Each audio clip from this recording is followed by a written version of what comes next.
आज का जो हमारा टॉपिक है वो है मेरिस्मस एंड क्वाशरकोर। ठीक है, ये जो टॉपिक्स हैं ये आपके पास जो है प्रोटीन एंड कैलोरी डेफिशिएंसी में या जो माल न्यूट्रिशन है उसमें आते हैं। ठीक है, अब हम दोनों को कंपेयर करके जब पढ़ेंगे तो बहुत अच्छा समझ आएगा। इस वजह से मैंने एक साइड में क्वाशरकोर को लिखा है, एक साइड में मेरिस्मस को। क्वाशरकोर क्या होता है कि इसमें डेफिशिएंसी ऑफ प्रोटीन्स होता है सिर्फ। ठीक है, जबकि मेरिस्मस में deficiency of proteins plus calories. ठीक है, कैलोरीज और प्रोटीन्स दोनों कम होंगी मेरिस्मस में, लेकिन प्रोटीन की जब डेफिशिएंसी होगी तो क्वाशरकोर होगा।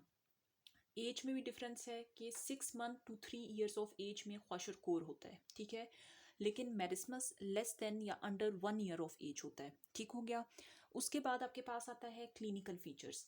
क्लिनिकल फीचर्स जब आप डायग्राम देखेंगे, डायग्राम से आपको याद हो जाएंगे। ठीक है, इसमें मैंने एक मोटा सा बच्चा बनाया है जिसकी जो बेली है वो बहुत ज़्यादा इनलार्ज हुई भी है। ठीक है, सबसे पहले आप देखेंगे इसका बहुत बड़ा फेस है। ठीक है, मून फेस आपको याद हो जाएगा।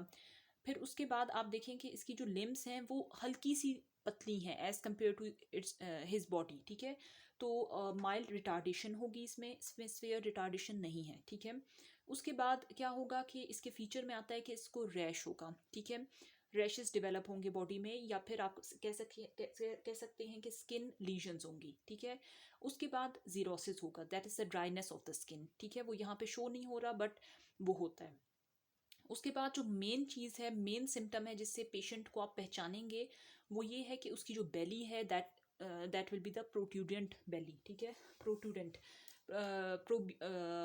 प्रोट्यूबरेंट। ठीक है, यानी बहुत स्वेल हुई भी। ठीक है, आपको पता चल जाएगा। अच्छा जी, अब आपके पास आते हैं मेरिस्मस। मेरिस्मस के जो क्लिनिकल फीचर्स हैं आपको डायग्राम से पता चल जाएगा। डायग्राम में आप देख सकते हैं कि सबसे पहले आप देखें कि इसकी जो लुक है मैन की, ठीक है, that is the old man look. ठीक है, ओल्ड मैन की लुक है।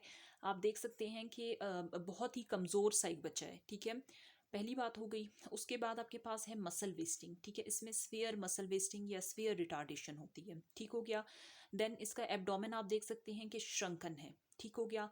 एंड देन लूज स्किन है। लूज स्किन क्यों है? क्योंकि ओल्ड मैन ओल्ड एज में आपको पता है कि स्किन के फाइबर्स लूज हो चुके होते हैं। दैट्स वाई इसकी बच्चे की स्किन भी लूज होगी, इसी वजह से इसको ओल्ड मैन से मिलाया है। ठीक है, ये हमारे पास हो गए क्लिनिकल फीचर्स एंड इसकी डेफिनेशन कंपैरिजन। उसके बाद हम आते हैं इसकी मैनेजमेंट पे। ठीक है, सबसे पहले हम इन्वेस्टिगेशन इसकी पढ़ेंगे, उसके बाद हम मैनेजमेंट पढ़ेंगे।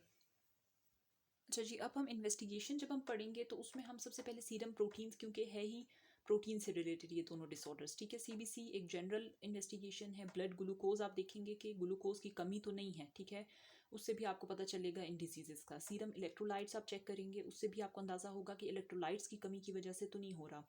चेस्ट एक्सरे आप देखते हैं कि कहीं मतलब चांसेस बढ़ तो नहीं गए कि इन्फेक्शन हो गया हो, नमूनिया वगैरह हो गया हो। ठीक है, तो आप चेस्ट एक्सरे ज़रूर करवाते हैं। Blood culture and urine culture आप करवाते हैं कि उसमें कोई फाइंडिंग्स हो सकता है, कोई ऑर्गेनिज्म हो सकता है ये चीज़ें ना हो। ठीक है, उस वजह से उनको रूल आउट करने के लिए बाकी डिजीज़ को आप blood culture and urine culture करवाएंगे। मोन्टॉक्स टेस्ट आप ट्यूबरकुलोसिस में करवाते हैं। ट्यूबरकुलोसिस में भी यही है कि इन्फेक्शन ना हुआ हो, इस वजह से आप मोन्टॉक्स टेस्ट करवाते हैं। ठीक है, अब हम चलते हैं मैनेजमेंट की तरफ। अच्छा जी, अब हमारे पास आता है मैनेजमेंट। मैनेजमेंट में माइल्ड टू मॉडरेट अगर माल न्यूट्रिशन है, यानी माइल्ड टू मॉडरेट मेरिस्मस एंड क्वाशरकोर है। ठीक है, तो हम कैसे करेंगे? हम सबसे पहले educate and counsel the parents. ठीक है, आपने क्या करना है, पेरेंट्स को बताना है कि बच्चे की देखभाल कैसे रखी जाए। ठीक है, उसको आपने ब्रेस्ट फीडिंग उसकी करवाते रहना है। ठीक है, उसको आपने जो है ना बहुत ज़्यादा जो एक्स्ट्रा सप्लीमेंटेशन होती हैं वो प्रोवाइड करनी है। ठीक है, उसके अलावा आपने क्या करना है कि बैलेंस डाइट देनी है। ठीक है, अच्छा, उसके अलावा आपने क्या करना है कि जब आप खाना दे रहे हों तो उसके दरमियान में आपने स्नैक्स वगैरह ज़रूर देने हैं। और कहते हैं कि 4 to 6 टाइम्स आप ज़रूर मील दें बच्चे को। ठीक है, उसके बाद है कि केयर ड्यूरिंग द इलनेस। ठीक है, आपने जो अगर डायरिया वगैरह है या कोई भी इलनेस है, नमूनिया वगैरह है, तो आपने बच्चे का बहुत ख्याल रखना है कि उसकी डिहाइड्रेशन ना हो, उसकी जो है उसको उसको खाने की, उसकी एनर्जी की, कैलोरीज़ की कमी ना हो उसमें। ठीक है, फिर आपने माइक्रो न्यूट्रिएंट सप्लीमेंटेशन देते रहना है। ठीक है, माइक्रो न्यूट्रिएंट्स वगैरह देते रहना है। उसके बाद है ग्रोथ मॉनिटरिंग। आपने चेक करते रहना है कि बच्चा बढ़ रहा है या नहीं बढ़ रहा। ठीक है, आप ये पेरेंट्स को सारा आपने बताना है। ठीक है, तो ये हम माइल्ड टू मॉडरेट में करेंगे। अब हमारे पास आता है कि अगर हमारे पास स्पेयर माल न्यूट्रिशन है तो हम कैसे उसको मैनेज करते हैं। अच्छा जी, अब हमारे पास आता है कि अगर स्पेयर माल न्यूट्रिशन है, ठीक है, बच्चे को, तो आपने 3 फेजेस में उसको डिवाइड किया है, ठीक है। नंबर 1 है एक्यूट फेज मैनेजमेंट, नंबर 2 है nutritional rehabilitation phase and number 3 is the follow up phase, ठीक है। जब 3 फेजेस में हम डिवाइड कर दिया है तो हर फेज की अलग से इसकी हेडिंग्स हैं, ठीक है। नंबर 1 आप देखें कि अगर एक्यूट फेज मैनेजमेंट है उसमें अगर बच्चे को हाइपोग्लाइसीमिया है तो हम क्या करेंगे, उसको एक्सेसिव फीडिंग करवाएंगे, ठीक है, और साथ में हम ग्लूकोज, ठीक है, आप ग्लूकोज दे सकते हैं उसको, ठीक है। अच्छा, इसके अलावा आपके पास आता है इन्फेक्शन, ठीक है। इन्फेक्शन में आप क्या करते हैं, एंटीबायोटिक्स आर द बेस्ट, ठीक है। उसके बाद आपके पास आता है हाइपोथर्मिया। हाइपोथर्मिया में आप क्या करते हैं कि टेम्परेचर लो हो जाता है तो आप क्या करते हैं, वार्मिंग करते हैं, ठीक है, आइदर बाय ब्लैंकेट्स या वार्मर के नीचे रखते हैं ताकि वो उसका टेम्परेचर मेंटेन हो बच्चे का। फिर है डिहाइड्रेशन, अगर डिहाइड्रेशन है तो आप ओआरएस देते हैं, ठीक है, या फिर आप फ्लूइड्स देते हैं आईवी के थ्रू, ठीक है, अगर सीवियर डिहाइड्रेशन हो गई है। फिर है इलेक्ट्रोलाइट इम्बैलेंस, अगर इलेक्ट्रोलाइट इम्बैलेंस है तो आपने क्या करना है, आपने सोडियम नहीं देना। किन बच्चों को, जिसमें एडीमा हुआ है, ठीक है, सोडियम इंक्रीज करता है एडीमा को, तो इस वजह से आप सोडियम नहीं देते, ठीक है।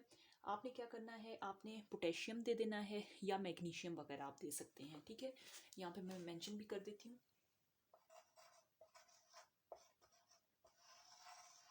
ठीक है, मैग्नीशियम और पोटेशियम आप दे सकते हैं। अच्छा जी, इसके अलावा आपके पास आता है माइक्रो न्यूट्रिएंट डेफिशिएंसी अगर है तो आपने zinc, folic acid and vitamin देने हैं, ठीक है। आयरन आप नहीं दे सकते, क्यों, क्योंकि अगर आप आयरन देंगे तो क्या होगा, इन्फेक्शन का चांस बढ़ेगा। बैक्टीरिया को आयरन की इन्वायरमेंट सही लगती है, पसंद आती है, ठीक है, तो इस वजह से आयरन आप नहीं देंगे जब तक इन्फेक्शन रिजॉल्व ना हो जाए, ठीक है। बाकी आप ये देंगे। उसके बाद सेकेंड वीक आता है, सेकेंड फेज आता है, that is the nutritional rehabilitation phase. ये 2 से 4 हफ्ते का होता है, ठीक है। इसमें क्या होता है कि आपने जो लॉस हुआ है ना बच्चे का वेट, वो वापस से गेन करवाना है। कैसे गेन करवाना है, उसको एक्सेसिव फीडिंग करवानी है ताकि उस बच्चे का जो लॉस हुआ हुआ वेट है वो वापस आ जाए, ठीक है।